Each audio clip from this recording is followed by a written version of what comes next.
Hello, my name is Zach Jablo, and I am a songwriter and music producer.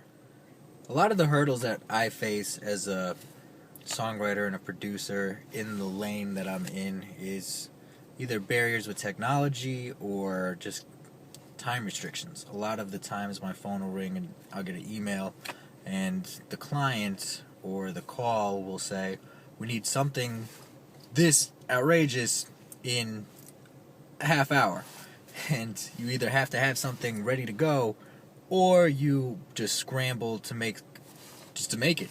And of course there's no excuses. So I think that the biggest hurdle that I face in the music industry is just being able to be everywhere at all times and be able to fulfill everybody's needs. So it's hard to be kind of at the middle of the realm, so to speak, when it comes to top tier producers and top tier songwriters, that everybody wants a piece of you, and you obviously want to be able to give them everything you've got, but you have to pick and choose your battles, and you have to know which one you're going to succeed at. It's better to do something 150% and nail it than to half-ass two different music calls and not get either one. So that's my hurdle.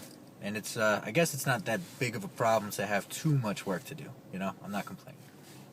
My most memorable experience is probably my first experience. It's with McDonald's. I think it was actually one of the very, very first placements that Music Dealers ever did. It was certainly my first placement, and it was with McDonald's Big Mac Scratch campaign. I had supplied the beats, and Eric Scheinkopf, the president and CEO, actually wrapped 2 all-beef patties, special sauce, lettuce, cheese, pickles, onions on a sesame seed bun, and then scratched that in over the beat. And in the commercial, that's Eric's voice reciting the famous, legendary Big Mac rap. So that's definitely a cool story to tell. And then secondly, if I can squeeze a second one in, I licensed something with Coors Light through Music Dealers, and it was an 11-second marching band thing that I had done years ago that I honestly didn't even know it was in the catalog, and it doesn't even have a name. The actual MP3 is called Untitled Rendered, and I got a phone call saying, "Hey, Coors Light used your track Untitled Rendered." So it just goes to show you that there's no such thing as a throwaway beat, because like they say, one man's trash is another man's treasure. You just never know. I didn't ever anticipate doing anything with that except for maybe sampling it into a hip-hop song, but I just never got around to it. So I'm just grateful for something like Music Dealers that can really put all of my music. When it comes to money, I love it. I'm not even going to pretend like I don't love getting a check for royalties from my PRO or from Music Dealers for a sync fee. But I always reinvest it back into me as a brand or me as a business. So I'll buy a better guitar, or I'll buy a better microphone, or I'll buy a better preamp, because you're only as good as your technology, and you have to master what you've got. Now, of course, if you're a great guy, you can do anything with an M-Box, but a lot of these calls will be very explicit, and they'll need something that you just have to have the right plugins for. You'll have to have the right keyboard sounds or the right synth patches. So I don't steal my software, I buy it. So that's what I do with my money. I go out and I just blow it at Guitar Center, and I definitely feed myself first and pop a bottle of champagne.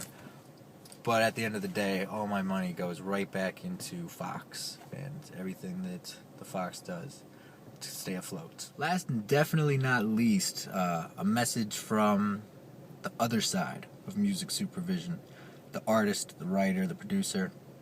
I would honestly say, thanks to Music Dealers and the know-how of catalog managers and care reps, the calls for music that I've seen, as I've seen them evolve from the early days of Music Dealers and the early days of my career in licensing songs, have gotten so much better. And I can honestly tell you that one of my first or second or third music calls was from a huge company that just had no idea what adjectives to use when describing the particular sound that they wanted in their commercial. So it was something like, we need an upbeat disco song that has a bossa nova feel to it with angelic choirs and pumping chants or just wild stuff that you would never ever hear a songwriter or a producer toss around. So